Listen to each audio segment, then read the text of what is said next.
বৈষম্যমুক্ত সমাজ প্রতিষ্ঠা করার অপরিহার্য একটা বিষয় হচ্ছে সেখানে জনগণ তারা নির্ধারণ করবে তাদের শাসক কী হবে। দীর্ঘদিন থেকে আমরা ভোট দেওয়ার অধিকার থেকে বঞ্চিত ছিলাম এবং আমাদের তরুণরা যাদের বয়স আজকে 18 বা 20 যারা নতুন ভোটার হয়েছে তাদের তো একটা বিরাট অভিজ্ঞতা হবে আগামী নির্বাচন নিয়ে। তাদের প্রথম নির্বাচন তারা দিবে। তো শুধু তারা নয়, বরং আমাদের সকল শ্রেণী পেশার মানুষরা অপেক্ষা করে আছে যে একটি সুন্দর নির্বাচন হবে, একটি সুষ্ঠু নির্বাচন হবে, একটি বিশ্বাসযোগ্য নির্বাচন হবে, যে নির্বাচনের মাধ্যমে এদেশের জনগণ তাদের ক্ষমতা আবার ফিরে পাবে। তারা নির্ধারণ করবে যে তাদের নেতৃত্ব কারা দেবে এবং তাদের শাসক কারা হবে, এবং সত্যিকার অর্থে একটি প্রজাতন্ত্র প্রতিষ্ঠা হবে একটি সুষ্ঠু, নিরপেক্ষ এবং বিশ্বাসযোগ্য নির্বাচনের মাধ্যমে। আমরা 2024 সালের অগাস্ট যে বিপ্লব, সেই বিপ্লবে যে চেতনা, তাদের একমাত্র লক্ষ্য ছিল যে আমরা আমাদের ভোটাধিকার প্রয়োগ করব, আমরা আমাদের শাসক অথবা আমাদের যার নেতৃত্ব তাকে নির্বাচিত করব এবং সে নির্বাচিত সরকারই আমাদেরকে পরিচালনা করবে এবং একটি বৈষম্যমুক্ত সমাজ প্রতিষ্ঠা করবে। দেখুন, বৈষম্যমুক্ত সমাজ প্রতিষ্ঠা করার অপরিহার্য একটা বিষয় হচ্ছে সেখানে জনগণ তারা নির্ধারণ করবে তাদের শাসক কী হবে এবং একমাত্র উপায় হচ্ছে সেটা হচ্ছে নির্বাচন পদ্ধতির মাধ্যমে। নির্বাচন প্রক্রিয়াই শাসক নির্বাচন বা নির্বাচিত হওয়ার একমাত্র মানদণ্ড। সেজন্য আমাদের যে নেক্সট নির্বাচন, এই নির্বাচনটা আমাদের জাতির জন্য, আমাদের দেশের জন্য, আমাদের তরুণ প্রজন্মের জন্য অত্যন্ত গুরুত্বপূর্ণ একটা বিষয়। এখানে যে আপনি প্রশ্ন করেন দুটো বিষয় এখানে, একটা হচ্ছে যে তারা তাদের ভোট স্বাধীনভাবে তারা নিশ্চিন্তে নিরপেক্ষভাবে দিতে পারবে কিনা, একটা প্রশ্ন। আরেকটা প্রশ্ন হচ্ছে যে আমার ভোটের মূল্যায়নটা হবে কিনা। দুটো প্রশ্ন আমি এখানে মনে করি। প্রথম প্রশ্নটা আমি বলবো যে আমি আশাবাদী যে বর্তমান অন্তর্বর্তীকালীন সরকার তারা প্রয়োজনীয় সংস্কার করে তারা একটা সুষ্ঠু সুন্দর নির্বাচন তারা অনুষ্ঠান করবে, যে জন্য আমরা আমাদের কোটি কোটি ভোটার তাকিয়ে আছে এবং তাদেরও সেই অঙ্গীকার যে তারা একটা সুন্দর নির্বাচন দেবে, একটা ক্রেডিবল ইলেকশন তারা এটা করবে। এবং এ ব্যাপারে আমি মনে করি যদি কোনো ব্যত্যয় ঘটে, আমাদের বিচ্যুতি ঘটে, তাহলে আমাদের এই তরুণ ছাত্র সমাজ এবং আমাদের সাধারণ জনগণ স্বাভাবিকভাবে এই সরকারকে, এই অন্তর্বর্তী সরকারকে অবশ্যই সেজন্য জবাবদিহি করতে হবে এবং দেশ এবং জাতি হিসেবে আমাদেরকে হয়তোবা এই জন্য আরও অনেক বেশি পে করতে হবে।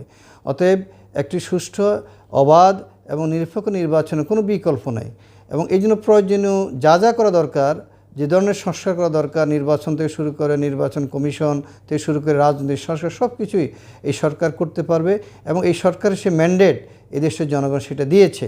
এবং আমি মনে করি বর্তমান সরকার এই যাবৎকালে সবচেয়ে বেশি ম্যান্ডেট নিয়ে ক্ষমতায় আছে।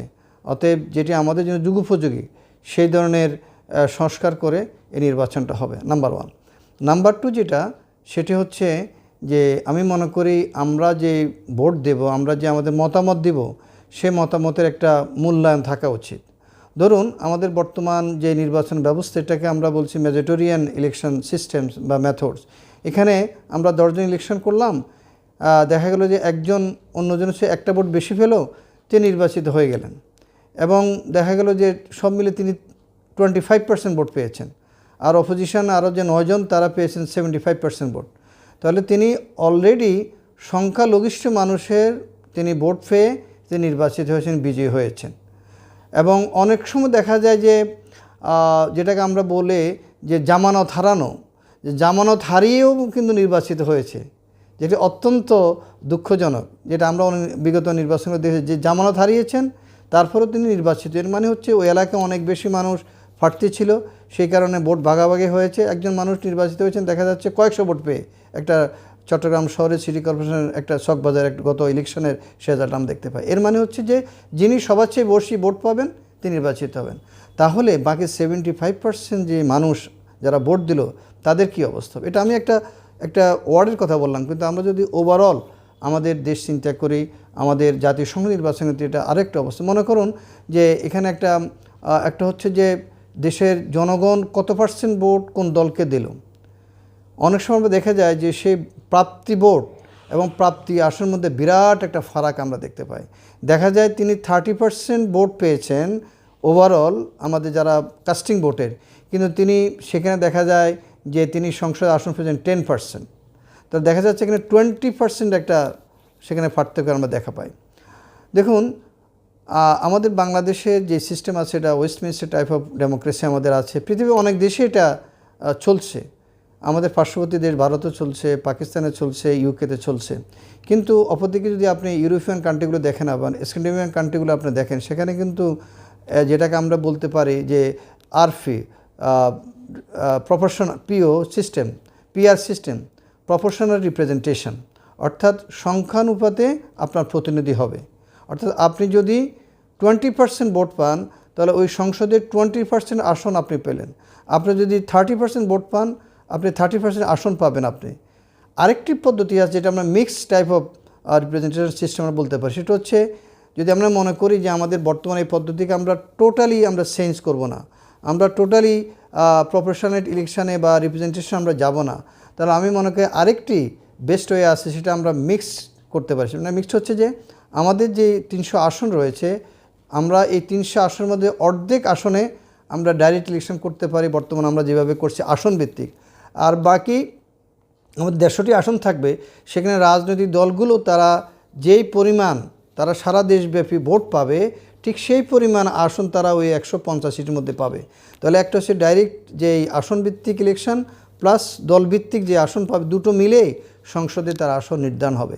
অনেক দেশে, টার্কি থেকে শুরু করে অনেক দেশে এই ধরনের ইলেকশন পদ্ধতি রয়েছে এবং অনেকে মনে করেন যদি আমরা এই mix type of representation system চালু করতে পারি আমরা, তাহলে আমাদের জন্য অনেক ভালো হবে। মনে করেন অনেক রাজনৈতিক দল আছে, তারা হয়তো 3% অথবা 2% ভোট পায়। ইভেন যদি 1% ভোট পায়, তারা কয়েক লক্ষ ভোট তারা পেয়ে যায়, কিন্তু দেখা যায় যে সংসদে তাদের কোনো প্রতিনিধিত্ব থাকে না। অথচ এই 5 লাখ, 10 লাখ, 20 লাখ মানুষের কোনো রিপ্রেজেন্টেশন আমরা দেখি না। ইভেন অনেক সময় 40 লাখ মানুষের রিপ্রেজেন্টেশন আমরা দেখতে পাই না। কিন্তু এই 40 লাখ মানুষ যদি সে কোনো ভোট না পেয়ে থাকে আসন ভিত্তিকভাবে, কিন্তু সে যদি আমাদের ওই সিস্টেমের কারণে সে যদি 2টি আসনও পায় সংসদে, তাহলে কিন্তু ওই 40 লক্ষের একটা মতামত রিফ্লেকশন হবে। এই জন্য আমি মনে করি এই ধরনের নির্বাচন ব্যবস্থায় অনেক বেশি আমাদের যে গণতন্ত্র অনেক বেশি কার্যকর হবে। এখানে বিভিন্ন শ্রেণী, বিভিন্ন দলের, বিভিন্ন পেশার মানুষ সংসদে যাওয়ার সুযোগ পাবে, তাদের প্রতিনিধিত্ব করার সুযোগ পাবে।